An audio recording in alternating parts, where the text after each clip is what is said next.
Oke, sebelumnya kita sudah bercerita mengenai jalur pirufat, yaitu pirufat itu nanti dapat dikonversi menjadi 3 senyawa tergantung dari kondisi eh, yang terjadi. Yang pertama, yaitu pirufat itu dapat dikonversi menjadi laktat ketika sel tersebut dalam kondisi oksigen yang rendah, kemudian juga dalam kondisi oksigen yang normal atau dalam oksigen yang cukup, itu nanti pirufat dapat dikonversi menjadi asetil-CoA. Nah, khusus untuk yang terjadi di yeast, nanti pirufat itu dapat dikonversi menjadi etanol. Nah, pada kali ini kita akan membahas mengenai lanjutan tahap dari asetil-CoA. Jadi sebelumnya kita sudah bercerita mengenai asetil-CoA yang dibentuk dari pirufat, maka ini lanjutan tahapan dari asetil-CoA ini yang akan kita lanjutkan. Oke, bagian yang ini akan kita hapus terlebih dahulu yang kita tidak perlukan.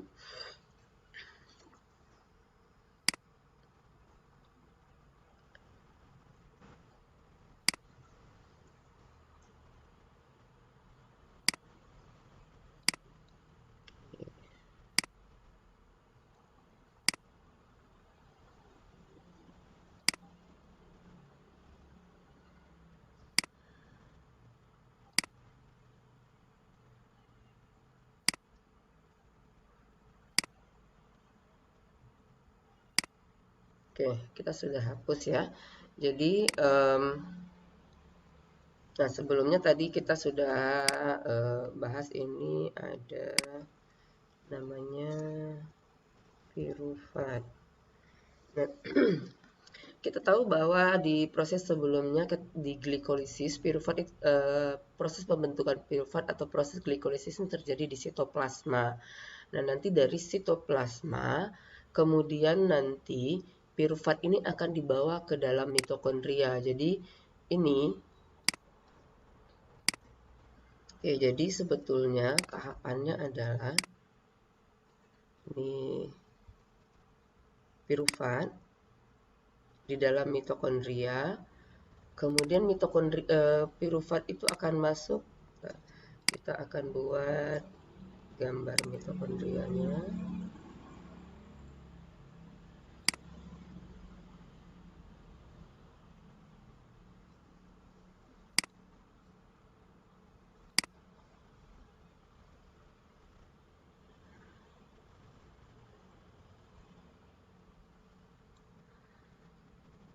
Oke.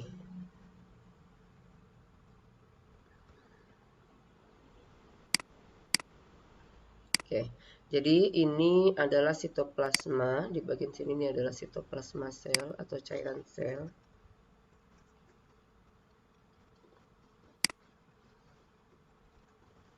Cairan sel atau sitoplasma. Nah, sedangkan di dalam ini nih yang dalam lingkaran bukan lingkarannya, dalam yang berwarna biru ini nih adalah mitokondria. Mitokondria. Nah, proses selanjutnya itu adalah terjadi di mitokondria. Nah, pirufat ini masuk dulu ke dalam mitokondria. Nah, tahap berikutnya adalah pirufat ini masuk dulu ke dalam mitokondria.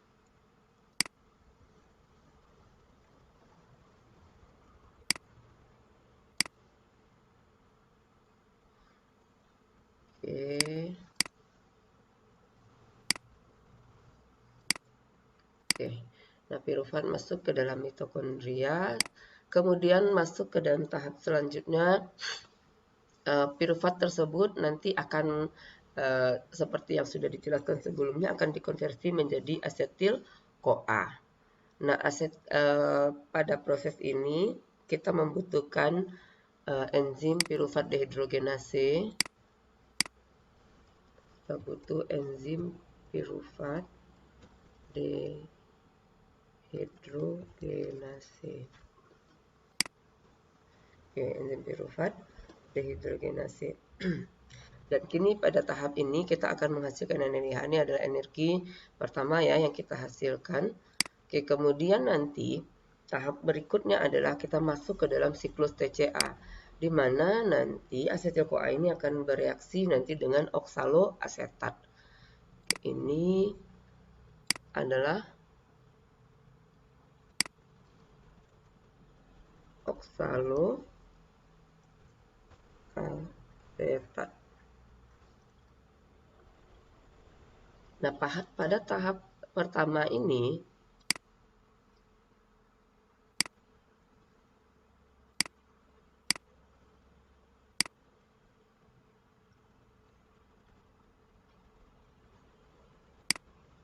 ini gambarnya tidak sempurna ya. Pada tahap pertama ini oksaloasetat bereaksi dengan asetil-CoA dengan bantuan enzim sitrat sintase.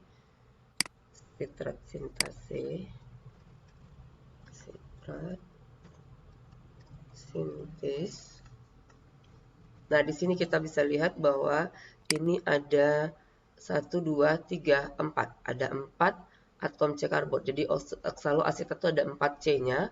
Kemudian kita di sini ada asetil-CoA dengan C 2 buah.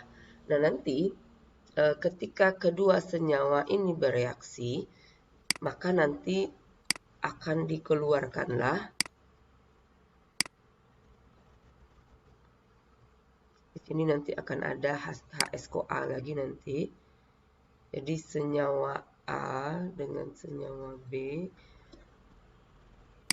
ini akan bereaksi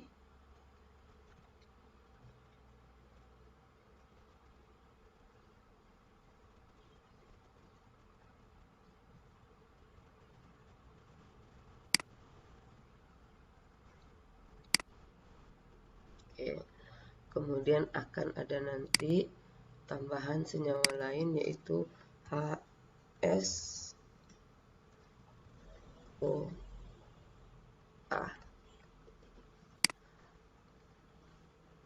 Oke, di sini HSCoA ini kita lihat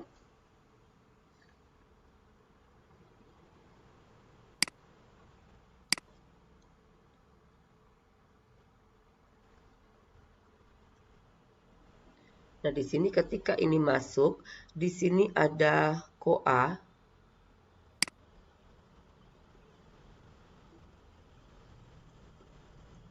Nah, ini nama senyawa di sini aja.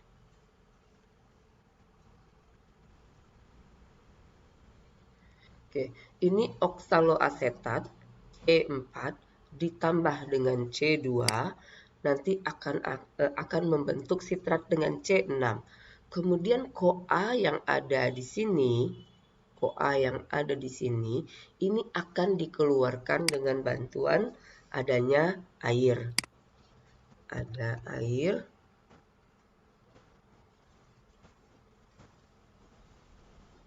Maka CoA itu akan dikeluarkan. Jadi CoA ini kurang tepat. Ini adalah S. Nah, ini lebih tepatnya.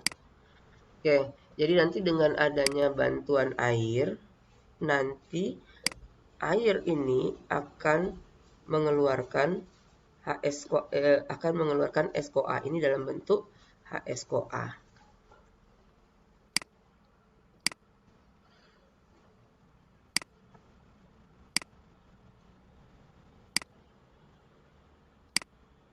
Oke. Nah, nanti outputnya seperti yang kita sebutkan tadi, di sini terbentuklah sitrat. Oke, kemudian sitrat ini nanti akan dikonversi menjadi isositrat.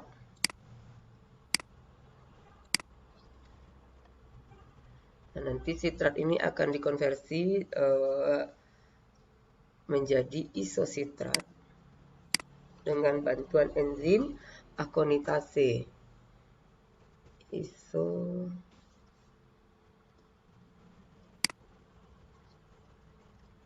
isocitrat.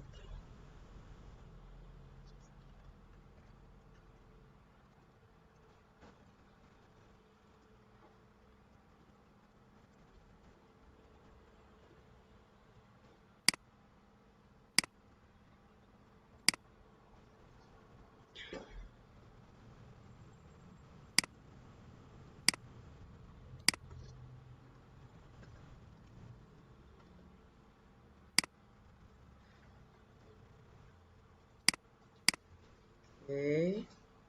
Proses konversi ini nanti, nah di sini bisa kita lihat ya, sitrat 1, 2, 3, 4, 5, 6. Sitrat itu ada 6C, kemudian kita ubah menjadi isositrat. Nah, di sini sebetulnya tidak ada terjadi perubahan apa-apa kecuali perubahan posisi gugusnya saja. Oke, jadi kita membentuk isositrat. Nah, tadi seperti yang sudah dijelaskan, di sini kita butuh enzim akonitase. Akonitase. Oke, sudah. Kemudian tahap selanjutnya, isositrat itu akan dikonversi menjadi alfa ketogutarat dengan bantuan enzim isositrat dehidrogenase. Nah, kita ingat bahwa yang ada dehidrogenase ini pastinya itu akan melibatkan NADH. Apakah nanti dia butuh NADH atau dia mengeluarkan atau dia menghasilkan NADH. Nah, di sini kita membutuhkan enzim isositrat dehydrogenase. Ini isositrat dehydrogenase sehingga menghasilkan reaksi alfa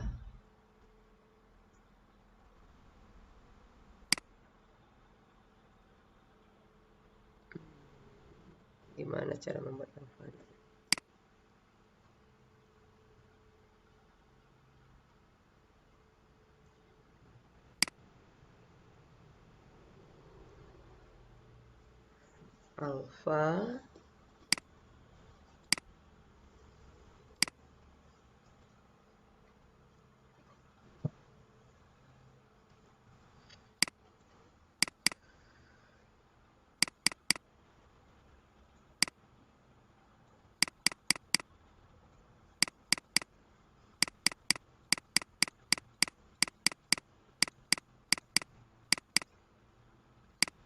Alfa ketoglutarat.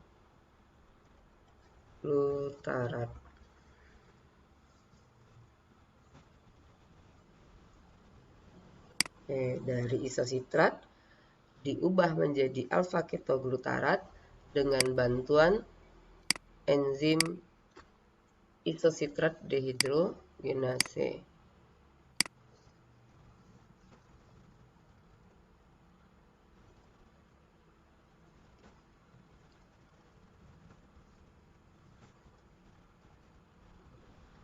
Oke.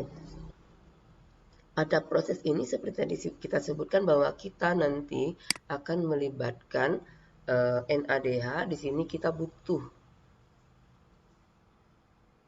NAD+.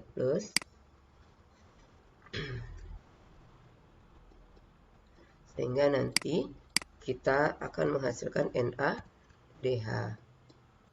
Kita butuh satu NAD+ untuk satu molekul isositrat ya. Jadi nanti di sini kita butuh NADH, kemudian nanti kita akan kita butuh NAD+ dan menghasilkan NADH. Artinya apa? Artinya di sini kita menghasilkan energi kembali setelah proses konversi asetil-CoA. Kemudian berikutnya yang terjadi adalah terjadi reaksi dekarboksilasi atau pengeluaran CO2. Jadi di sini akan keluar nanti CO2 sebagai sampingan reaksi ini. Oke. Ini kita tarik dulu. Oke. Nah, ini adalah sampingan reaksinya, akan keluarlah CO2 nantinya.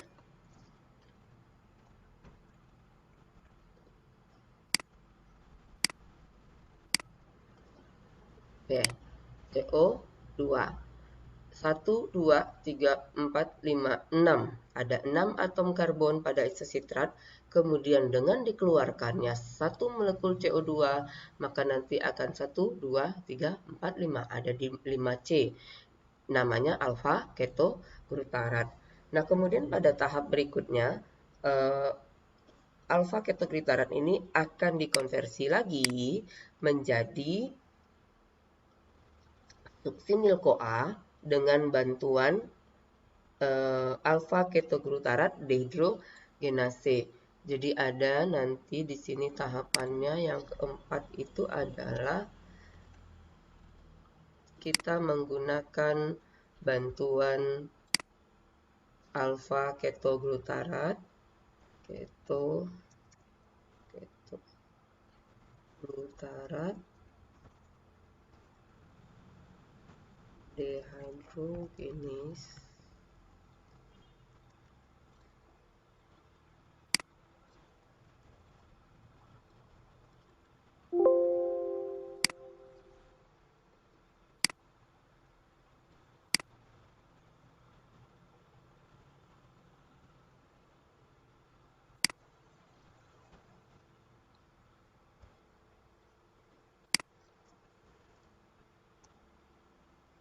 Oke. Nah, kemudian pada tahap ini kembali kita membutuhkan dehidrogenase ya, berarti kembali kita membutuhkan NAD+. Ini adalah tahap membutuhkan NAD+ lagi. Nah, prosesnya sama nih dengan yang ini. Kita butuh NAD+ dan kita akan menghasilkan NADH.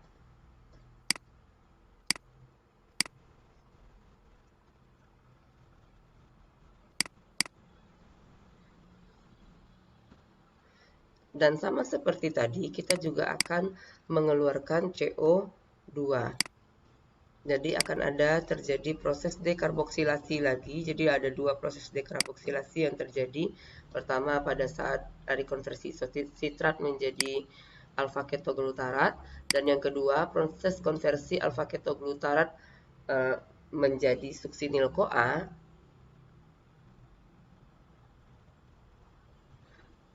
Ini akan terjadi.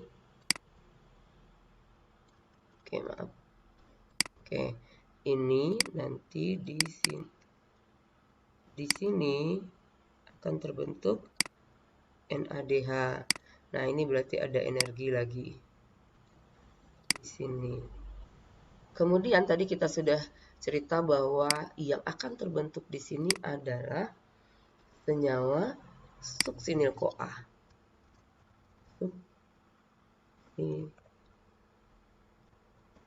Suksinil CoA.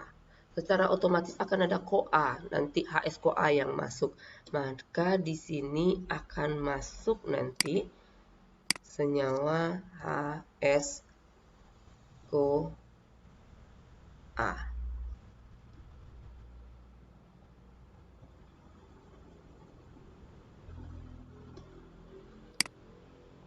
Oke, di sini akan masuk HS-CoA, kemudian akan dikeluarkan CO2.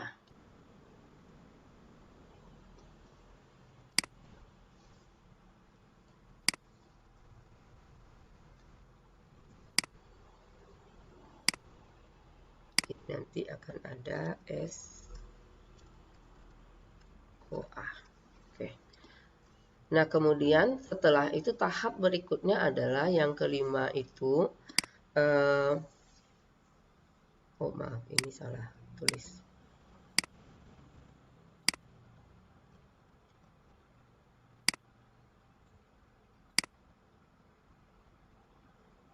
tahap berikutnya itu adalah proses perubahan dari suksinil-CoA menjadi suksinat. Jadi ini nanti akan dikonversi menjadi suksinat dengan bantuan enzim suksinil-CoA sintase.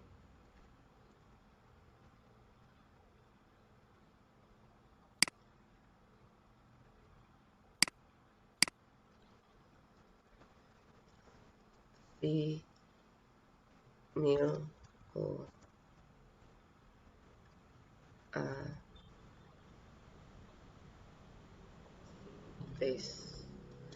Oke, nanti pada tahap ini kita akan menghasilkan energi. Jadi di sini nanti kita akan menghasilkan energi. Di sini nanti akan ada fosfat inorganik yang akan kita libatkan. Jadi ada fosfat inorganik. Kemudian kita juga akan membutuhkan GDP atau ATP. GDP atau ATP di sini.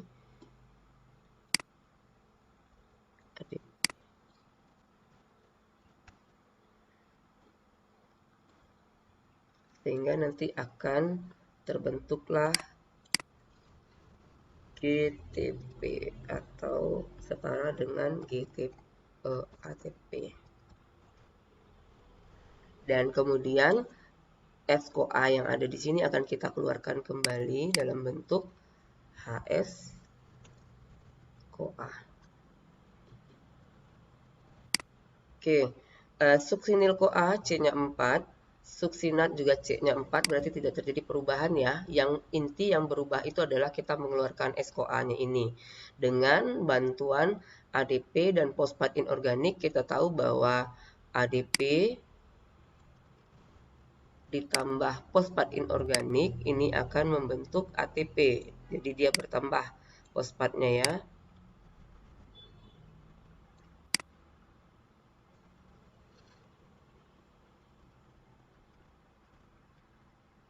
Oke, kemudian reaksi sampingnya adalah dia mengeluarkan senyawa HS-CoA. Jadi S-CoA yang tadi masuk pada saat pembentukan suksinil-CoA nanti akan dikeluarkan kembali sehingga terbentuklah suksinat. Kemudian suksinat ini nanti akan dikonversikan lagi menjadi fumarat dengan bantuan enzim suksinat dehidrogenase kompleks. Jadi akan ada nanti pada tahap berikutnya kita membutuhkan enzim 6 ya. Suksinat dehidrogenase. Jadi pada tahap ini kita nanti akan membutuhkan FAD plus, FAD plus, sehingga nanti akan terbentuk nanti FADH2. Nah, biasanya di sini juga nanti kalau di beberapa buku sumber akan ditemukan namanya itu adalah Q. Ini atau Q juga bisa nanti. Karena nanti di beberapa buku sumber akan ditemukan nanti kata-kata Q. Kemudian nanti hasil akhirnya adalah QH2.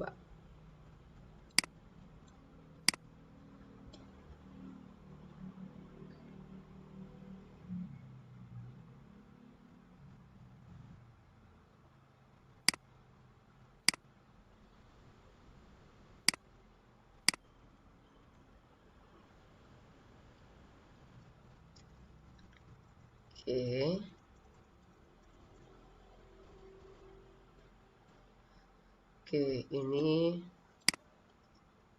kita butuh enzim suksinat dehidrogenase. Nah, pada tahap ini kita akan menghasilkan FADH2, di mana kita tahu pada materi sebelumnya bahwa QH2 atau setara dengan FADH2 ini adalah berupa energi.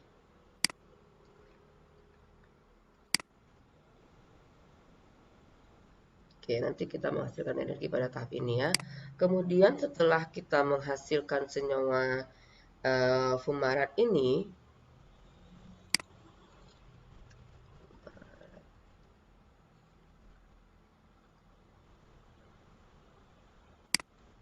maka nanti tahap selanjutnya adalah fumarat ini akan diubah menjadi malat. L malat.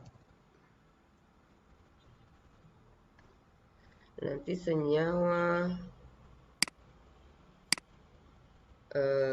pembentukan L malat ini kita membutuhkan enzim fumarase.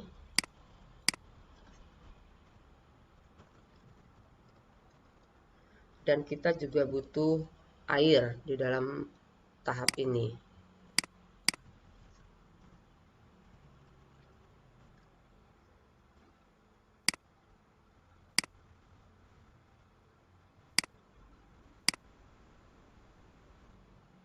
Oke, kita butuh air. Nah, kemudian dari malat nanti akan dikonversikan kembali menjadi oksaloasetat dengan bantuan enzim malat dehidrogenase. Ini bantuan, ini tahap yang terakhir ya, tahap yang ke-8, malat dehidrogenase. Nah, seperti yang tadi sudah kita jelaskan juga bahwa di sini kita akan melibatkan NADH. NAD di sini kita akan menghasilkan NADH.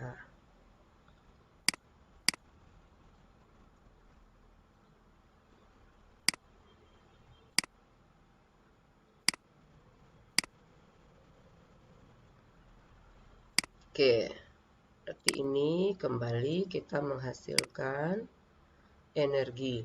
Nah, kalau kita lihat di sini,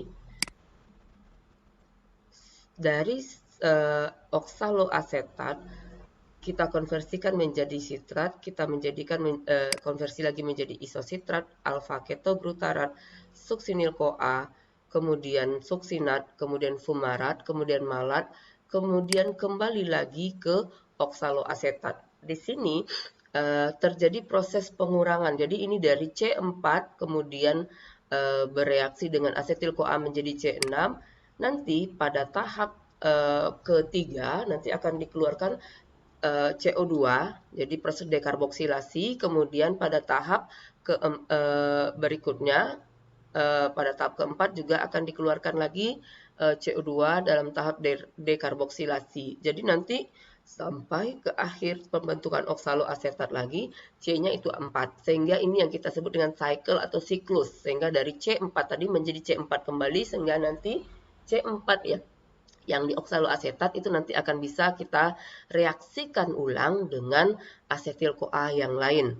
Nah, pada tahap reaksi ini kita menghasilkan beberapa jenis energi. Yang pertama itu di sini ada NADH, di sini juga NADH. Nah, di sini kita ada ATP.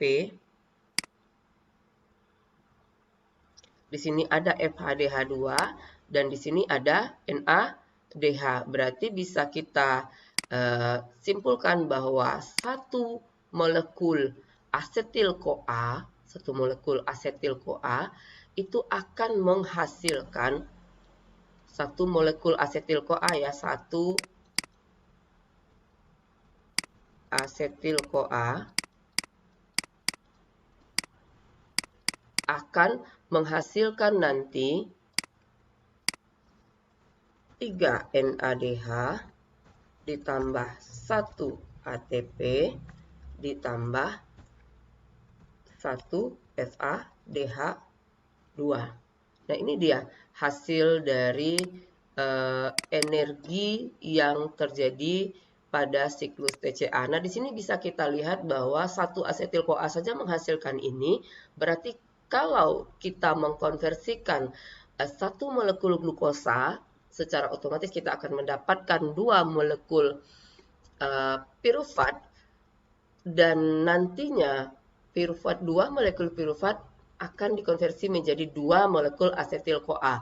Jika satu molekul glukosa ini masuk semuanya ke dalam siklus TCA, secara otomatis dua buah asetil-CoA nanti yang akan dikonversikan atau masuk ke dalam siklus TCA ini, sehingga ini nanti akan berubah menjadi 6 karena dia 2 asetil-CoA, sehingga di sini 2 ATP-nya dan di sini menjadi 2 FADH-nya. Jadi kalau satu molekul glukosa pada siklus TCA saja akan menghasilkan NADH 6 NADH, 2 ATP, tambah 2 lagi FADH. Sedangkan kita tahu tadi konversi dari pirufat menjadi asetil-CoA akan kita dapat lagi 2 NADH untuk 2 molekul asetil-CoA. Oke. Ada beberapa catatan penting yang harus kita ingat pada reaksi ini. Yang pertama, pirufat dari sitoplasma itu akan masuk ke dalam mitokondria. Kemudian di dalam mitokondria nanti pirufat ini akan dikonversikan menjadi sitrat, dan sehingga beberapa tahap proses dekarboksilasi nanti sehingga nanti akan terbentuk lagi oksaloasetat. Nah, 2 molekul yang ini akan keluarnya di proses dekarboksilasi ini, jadi CO2, CO2. Maka apa artinya? Pada tahap ini kita akan menghasilkan jumlah karbon dioksida yang banyak. Dan di sini juga kita tahu bahwa energi yang dari NADH dan FADH juga jumlahnya cukup besar, karena ini kalau kita totalkan ada 7 NADH nanti yang terbentuk dari semua ini. Itulah sebabnya pada saat materi sebelumnya ketika fungsi dari kompartemen mitokondria itu sebagai salah satunya adalah sebagai penghasil energi, karena dia di dalam siklus TCA ini nanti melibatkan banyak sekali energi yang terbentuk. Inilah kenapa sering disebut orang bahwa siklus TCA, mitokondria itu disebut sebagai organel yang penghasil energi, karena memang proses siklus TCA atau siklus citric acid cycle ini menghasilkan banyak energi, dan juga kita nanti akan ada lagi proses beta oksidasi yang terjadi di dalam organel mitokondria ini. Oke, demikianlah materi kita mengenai siklus TCA. Semoga bermanfaat.